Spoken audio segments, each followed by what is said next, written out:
Let me say a few words about this session. We decided we will keep our presentations sort of short because as this session is about designing solutions, we want to hear from you some of your design challenges that you're dealing with so that we can talk about it between us and you.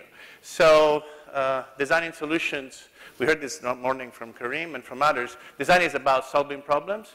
So spend the first minute while we prepare to think about a design challenge, a design struggle you have right now, something you're dealing with. And as you listen to us, see how we would approach it, and then we will have a microphone here, and we will play with you around ideas. And if I can get a clicker, I can start with my own ideas about design. I'm Italian. My name is Maurizio. I have an office in Milan and one in Boston. And I created a small company, a small consulting practice called Architects of Group Genius. And today I'm going to talk about design and this concept of group genius. Group genius is a concept that was mentioned in literature the first time about 25 years ago. And it's a concept that is being mentioned in opposition to the dominant concept of the lone genius. We have this myth of a guy or a lady that somehow they have this magic idea as they're sitting under a tree and an apple falls on their head and they think, oh, that's gravity. Or they're on their desk and they're thinking and suddenly they design a beautiful equation, EMC square. That's not how it works. The people we call genius, they have a very intense social life. They have great conversations with one another, like the conversations that I hope you're having here. And so out of these conversations, then something emerges that is new in their minds. And so group genius is a concept that we use to celebrate the fact that it's a group that generates the energy and the dialogue and reframes the problem and then co-design the solutions. So I don't have a clicker, but we go, okay, thank you. I'm going to approach this saying a few words. It's called name dropping, just to make myself important, but also to tell you I run an experiment, which is a new practice. But this experiment is about some very established organizations, some very established people that trust our work and have been experimenting with us. And so even if they are mainstream, because these names, you can recognize them, they play with innovation in a very interesting way. And you probably read all the time that 70% of the Fortune 500 that were in the Fortune 500 20 years ago don't exist anymore. And that 7 out of the 10 companies that were in search of excellence in the 80s, in this famous book, don't exist anymore. Some organizations keep on regenerating themselves, trying new approaches to innovation. And I'm going to talk about architecture. I'm not an architect, but what I play with is 5 different architectures. The first one is the physical architecture, the space we use, the space where you all work. The second is the social architecture, meaning the roles and the identity that we create with one another as we work together, as we engage in working together, inventing, creating a solution. The third is the process architecture, meaning how do we go about solving a problem? Where do we start? Where do we end? What do we do as we try to do it? In school, they teach us a system that is very analytical, and that might be overrated as you hear some of these people. And then there's other 2, which is the knowledge architecture and the digital architecture. Maybe we'll go through them too. This is a space, it's a temporary lab. That's what I do most of the time. I create labs that people can use for 3, 4, 5 days. Those are 250 young global leaders that were called by the World Economic Forum to try and solve problems together. The space is flexible. It looks like a lab. It is rich in terms of objects and culture. It has a quality that is that of a narrative environment, so it tells you a lot of things. It tells you everything. It's like cathedrals of all faiths. They teach you a lot of stuff. as you don't even need to read or just look. It just, as you walk through, you understand where you are, you understand the story and the behavior. And so this environment tells you a lot. And think about the rooms where we do most of our work. They don't tell you anything. They tell you about negotiation and rank and status, and that's not going to create any innovation. This is a project we did in Harvard Business School, which is a school actually led by an Indian professor. His name is Nitin Noria. Great designer, great intellectual, great leader.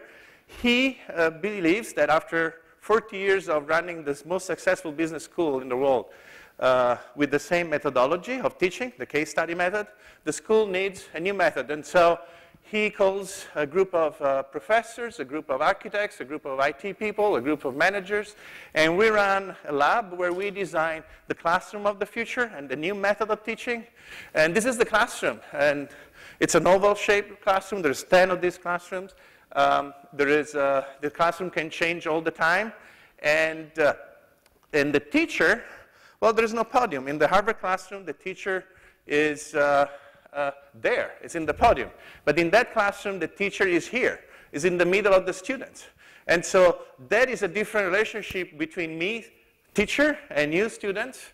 And guess how comfortable it is for a professor? Not very much so, right? And so this is what innovation is about. It's also doing things that are not very comfortable and changing the whole thing, not just the space, not just the process, not just the content, but changing everything. This is a totally different project, but this is about the process. This is a factory, car factory in Italy, Fiat Chrysler. While you were buying a lot of cars in India in 2008, 9, 10, in Europe we were not doing so, so we closed a lot of factories. They called us to reopen a factory, 4,000 people. This is 150 people working inside the factory, blue-collar workers, managers of the factory, engineers, HR, training, everybody, deciding how do we reopen a factory. And these groups going into re-understanding the problem, reframing the problem. What is the problem here? And the problem is not the machinery only. It's not the new cars. The problem is the body. Assembling cars after 3 years not doing the work, after the factory has been closed for 3 years, is a difficult job. So you work together, you work with 150 people working in many groups in parallel. These people reframe, explore, prototype, experiment, and they take responsibility of the solution. And so they're not dictated what to do. They have to negotiate what to do, which is what you try to do in today's modern companies, even if they make cars. Let me quickly talk about the social relationship, the group. In many organizations, the mantra is people are the most important resource, and we need your ideas, we can brainstorm, etc., all these things, but it's not true. It's not true. For those who live in labs and are artists or designers, this is maybe the truth, but in large organizations, it's not true. And how to create an environment where people can really feel and believe that they can participate to the creation of the world they live in. How do you do that? And the only way to do this is to really do it.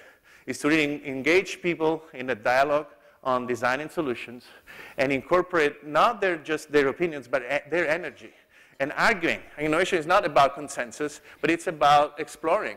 And we all know, because we read it all the time, that innovation in society, in business, it works bottom up, right? It's never the big leader who says we're going to do something new. They claim it, but it never happens. Look at what's happening in Libya, Syria, all over the world. Innovation comes from the bottom of society, of bottom organizations. And if those organizations are not able to diminish the fragmentation and integrate everybody, innovation is not going to happen. So I'm going to stop here, and maybe we talk about knowledge and the digital space, where, Karim said today we spend 6 hours a day in the digital space. How deliberate can you be in doing it? And this is something that needs to be integrated. So my approach to innovation and design is really about integration. Integrating at the same time people from different backgrounds, people who do different jobs, people with different perspectives, people from different levels of the organization, so that the integration can deliver something new, faster, and reducing the number of mistakes that you will do as you iterate your solution. And this also includes maybe something about digital. But I'll stop here, and I'll ask another colleague, designer Michael Tiedy. He works for Starwood Hotels, and he's going to tell us something about design and branding and how he sees it. Michael? I'll talk while they are setting up. My name is Mike Tiedy. I work for Starwood Hotels. I lead up the brand design groups. It's composed of digital, graphics. We do some sourcing. We do interior design. We do a little bit of everything. And you know, when this whole subject came up with Maurizio, he said, we need to talk about design solutions. We want to make this more of a jam session of questions and answers. And so limit your talk to 7 minutes. So I'm going to try to give you a little bit of an overview of how our design process works at Starwood. And specifically, since we have 9 different brands, I'll concentrate a little bit on Le Méridien and how that process works in probably less than 6 minutes at this point. So the history of the Le Méridien brand. It was born in France. It was started by Air France, and as an airline company that was very innovative and doing very cutting-edge design. The idea was this hotel brand would go to all the locations that Air France flew to and become a home away from home for all of their passengers. It was really interesting in terms of how they were trying to set that up, the aesthetic that they were trying to build, and where they wanted to take a hotel brand to be different from what most hotels were in creating a home away from home, taking what they had at home and putting it somewhere else so that everybody felt comfortable.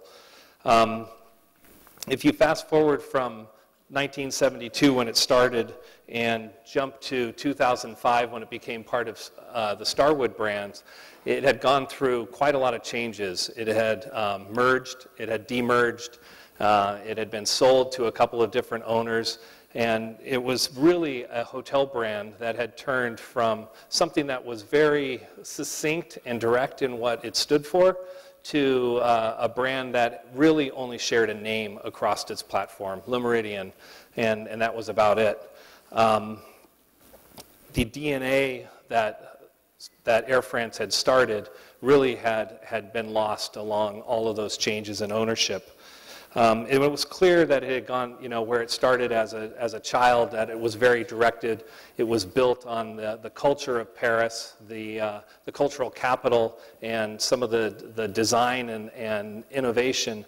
It had really veered off those tracks and become, you know, really just another brand, another face, another hotel. So when we got it as a teenager, you know, as the brand in 2005, actually a young adult, we recognized this right away, that there was a couple of things about the brand that were fantastic. Because of its heritage, it had really put into place this idea of being chic. After all, it was from Paris, and it was very cultured. It had a great culture to it. But the idea from there was, what else is missing to make it become a brand? And as everybody knows, to become a brand, you really need to connect with your consumer. You really need to create a personality.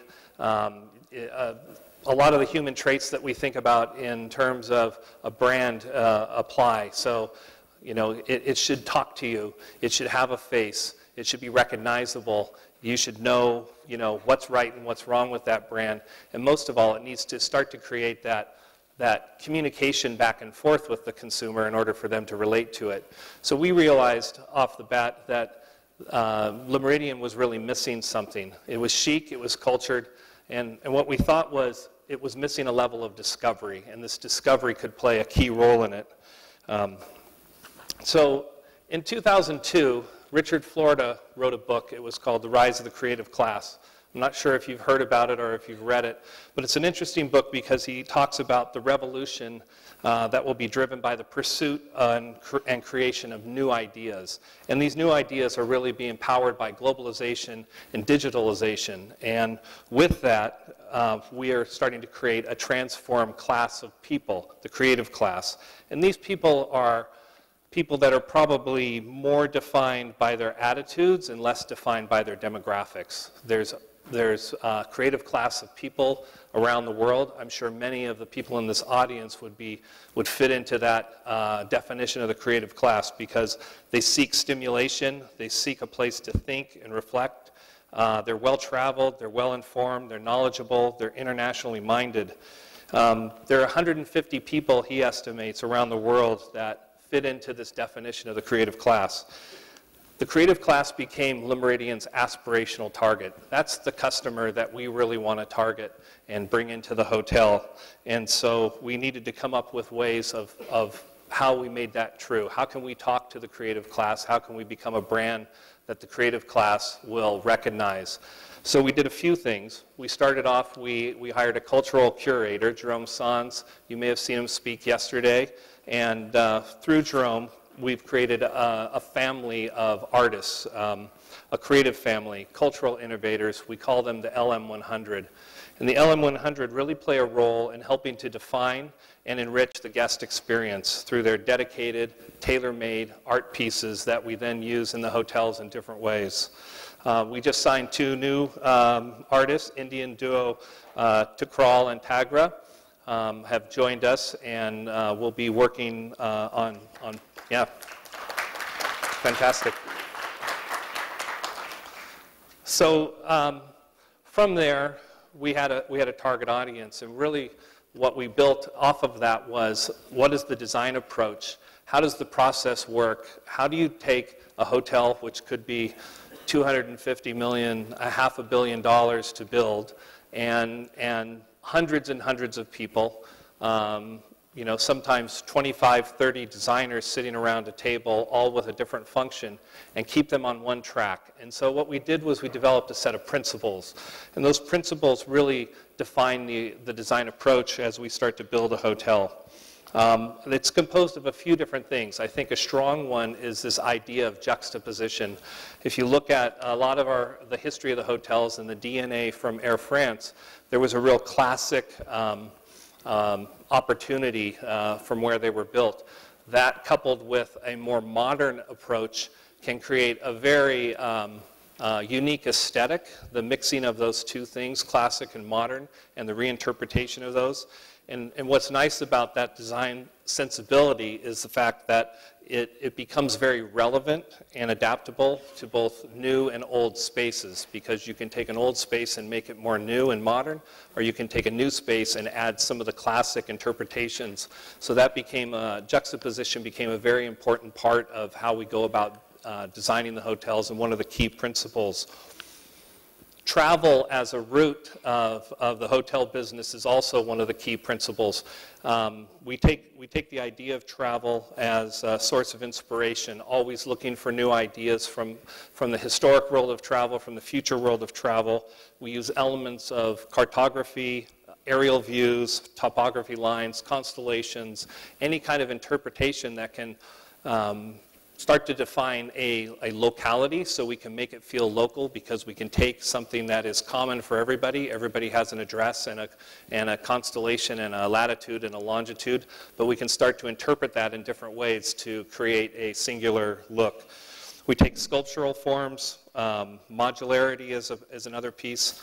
And finally, we continue to encourage the creative atmosphere through the addition of what we call the creative hub, which is inspired by 17th century coffee houses. As coffee was introduced to Europe and coffee houses started to expand across Europe, we took that idea of a central place where people can talk politics and design and philosophy and come together. We do this through, you know, everything from the furniture to the styling to all the parts and pieces to create a space where people can get out of their rooms and socialize. So in summary, because I see my time's up already, in just a few minutes, hopefully you see how the process is really built upon the idea of, you know, the history of Le Méridien from Air France and the aerodynamic influences to this pursuit of the creative class. And then through these design principles, we try to corral everybody to start thinking and looking in the right direction. I found a quote that I think is a great summary of of the goals of Le Méridien, and that is a destination is never a place, but it's a new way of seeing. You know, our goal is always to make people think that they're seeing something new and different when they enter one of our hotels. And in fact, we use that as kind of our key tagline, which is Le Méridien, a new perspective. Hi. I was asked a question in an interview a few days ago as to why is it that India is known for its craft and textile, but not for its design and architecture. And you know, it really kind of set a chain of thoughts going for me. And I said, I believe that it is because of the way design and architecture is perceived today, especially in its modern and postmodern avatar. It is like this singular act of genius, you know, this brilliant artist conceiving and being the author of the design. And that's where, for me, the disconnect begins, because that's something that's kind of alien to our roots, to our culture. We only need to turn inwards to look at a spectacular history of architecture and art and the anonymous authorship of these to see why. So when we began a practice 10 years ago, like most young designers, we wanted to make it, you know, and one of the ways to make it was to be different. And one of the ways to be different was to find a set of values that were yours and yours alone.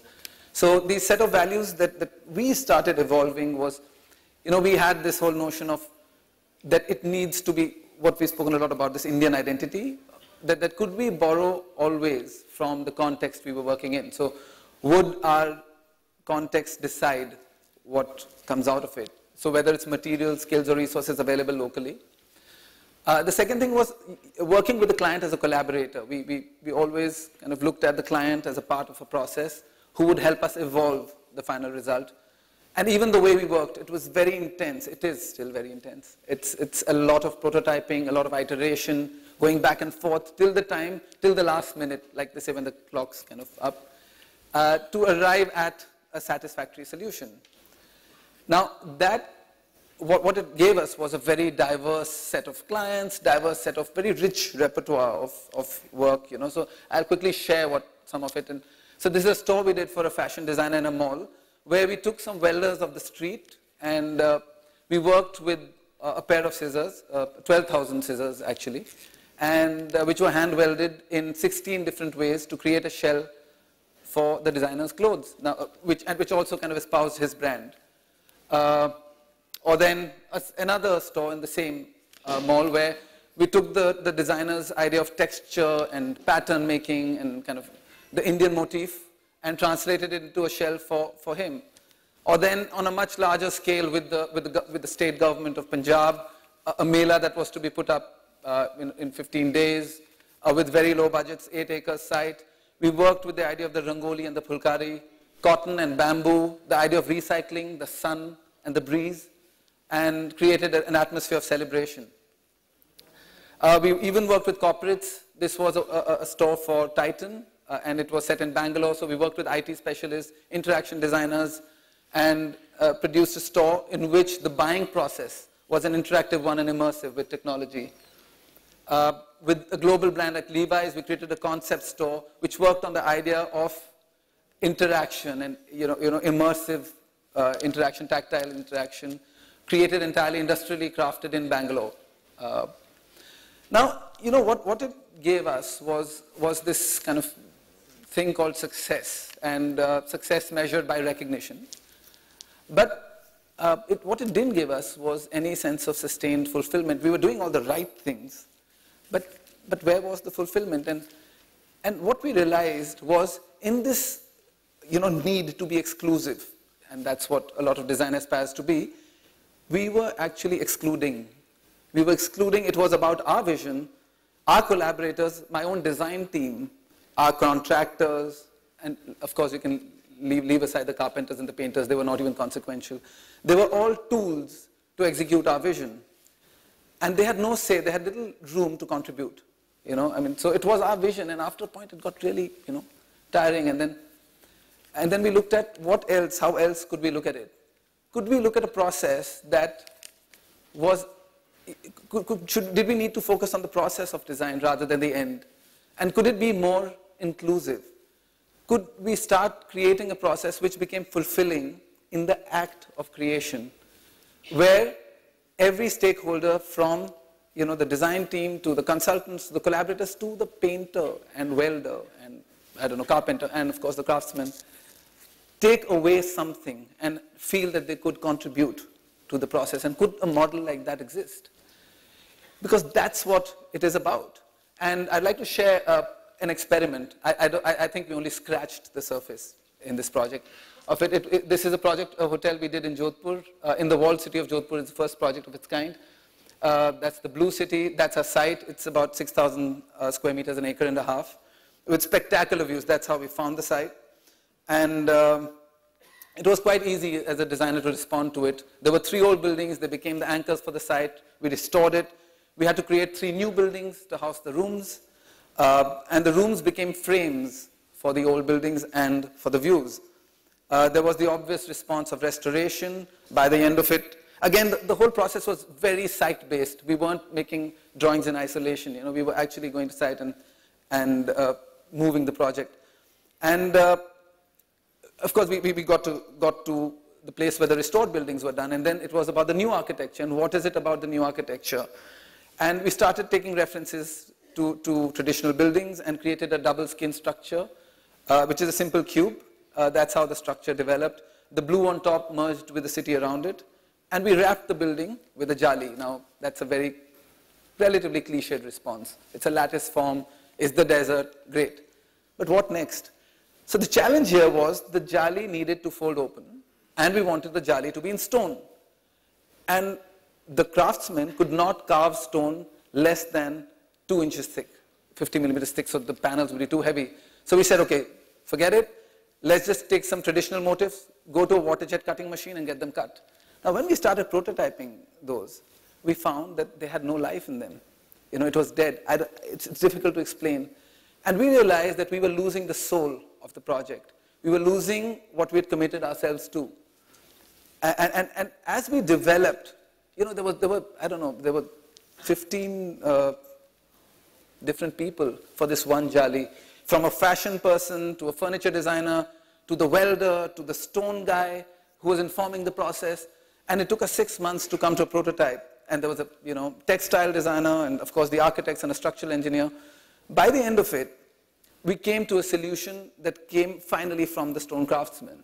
We simplified the form, we did it by hand, and I'll quickly skip. There were a whole bunch of prototypes, all done locally, and we got to this. And we got to this.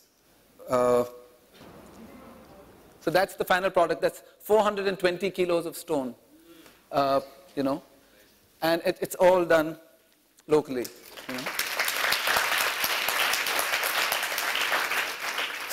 So the product's interesting. I mean, of course, it's great to see. Can we move to the next slide? But what happened next was really interesting, is that the craftsmen and the people working inside took complete ownership of the project. And we started getting amazing kind of responses from them. So, like, you can't see it very clearly in this picture. The stone is textured.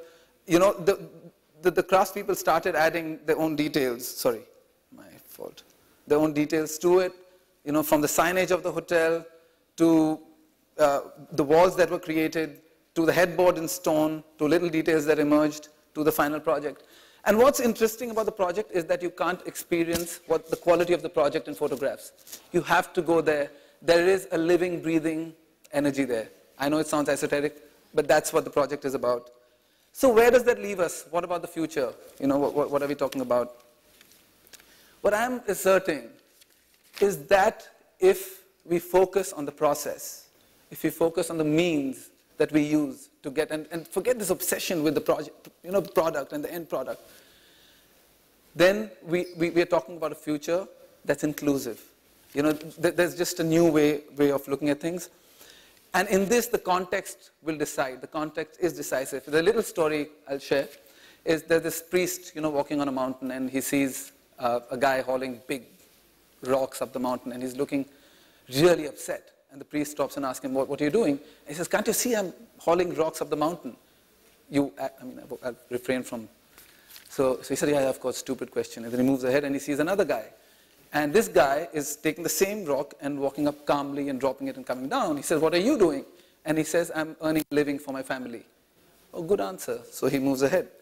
And then he sees a third guy hauling even bigger rocks, and he's got a spring in his step, he's singing, he's whistling, and he says, what are you doing? He says, I'm building a church. And you know, that's what the role of designers is. I'm saying what we need today is each one of us in this room, it's an invitation, can look at our role as moving beyond this hankering for being authors.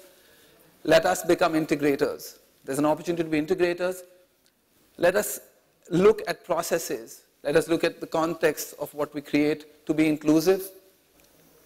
And, you know, one other thing is for instance, our knowledge. We kind of keep our knowledge protected. I'm proposing an open source. Our studio, for instance, has all its information available for any designer, so that's an open invitation. Our vendors, our resource, there's no IP. You know, it's open source. And you know what, we come from a tradition of a collective repository. There is this, you know, how can we claim ownership of anything? I don't believe any one of us is free of the generations of collective wisdom, of collective skill that we are drawing from all the time. So let's add to it and kind of make it happen. And in conclusion, I know my time's up, what I'm suggesting, I believe that even if a few of us bring this into our practice, we are talking of India finding its place, Indian design finding its place in the world. We are talking of a future that's truly sustainable, that belongs to us, and one we can truly be proud of belonging to. Thank you. Hi, I'm Shah Matra. I'm in Symbiosis now. I'm a third-year product designer student. Okay. So we go through a lot of different, we learn how to design. So one of the things that we have right now is called technically complex product. And I'm not going to discuss about what I'm doing right now. So one thing that a lot of us face is lack of signal. And our mobile phones, like what a lot of people said, the first thing you do is look at your phone to see if you have a signal. So that's one thing, like where I live in Thane, and if you go above 20th floor, you don't get signal because the tower is not made for that high. You don't get signal. So what would you suggest, even when you're trekking, why can't you have signal on your phone? Isn't there something we can design that allows you to, boost up your signal while you're in the middle of a jungle? So, yeah. That's an interesting design challenge. In case you get lost, so. Okay. We need that moon stick. Well, is that a design challenge you're dealing with? Or because are you designing a solution yourself? Or you're just a customer that is not able to? No, it is something that I am dealing with partly, but yeah, it is a big issue that I can't wrap my head around. Is okay. To, in case you get lost in the jungle and you need to use your phone, what do you do? You started with and you don't have a satellite phone, in case someone says that. Okay.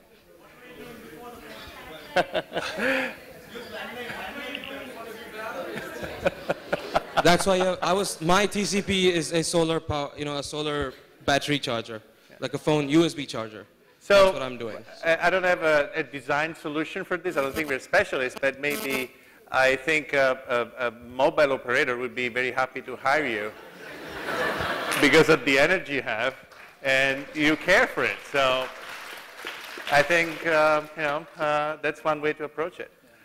There's another question. I was going to say, I thought where we don't have a design solution for you, but actually, all three of us spoke a little bit about the process of design, and there's different ways but similarities for that process. And it seems that one of the solutions would be to try to pull the right people in the room to understand, why can't we get that signal on the 20th floor, and understand probably there's a financial reason why the phone companies aren't putting the towers in at the right place.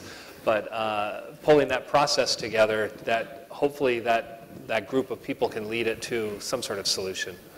There is something about this sort of problem, old problems, big problems, that holds them to the place where they are, is that we are not able to design solutions for problems if we don't reframe them. So if you look at the problem as we always look at them, as you're saying, there's not going to be a new solution. There's not enough smart people looking at the problem already with the same data. There's a lot of data in the world. And so unless you put the people together who can really reframe it, or actually, the smartest people are the ones that find a problem that nobody has ever seen before. And we call them inventors. And so the point is really reframing it instead of keeping on, hammering it all the time. Okay, let's go to something simpler. Another question? Okay, go ahead. Be careful. I really like the conversation about inclusivity, and maybe from your visions, you can speak about how you can see an inclusive culture developing at a point in time where inequality seems to be a huge issue, and where more and more practices seem to be focusing on just this, on the process as being the end point. I think it's about, it begins with me.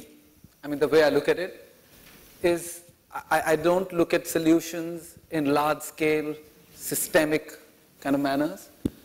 I believe that the solution will begin with me, and that's what we've started in our practice, is we've started having conversations about, do we really care about the people we work with? And I already see a change in the kind of conversations happening within the group. And I believe in the power of this kind of viral, and once we implement it, it will get implemented. If it's in your consciousness, what you measure, you get, So if you start measuring that, I mean, if it becomes a measure for your project, then I believe it's something that will happen. So, here's one thing. So, I mean, it seems like so many disciplines are still segregated, so to speak. But this terms of, infectious energy, this synergy that can come about through multidisciplinary collaboration, that begins to break down these borders between one discipline and another. I think we're seeing, whereas maybe my parents' generation would work typically 1 or 2 jobs in their whole lifetime, now my generation, I guess, as like this creative class, could be expected to pass from one sector through 7.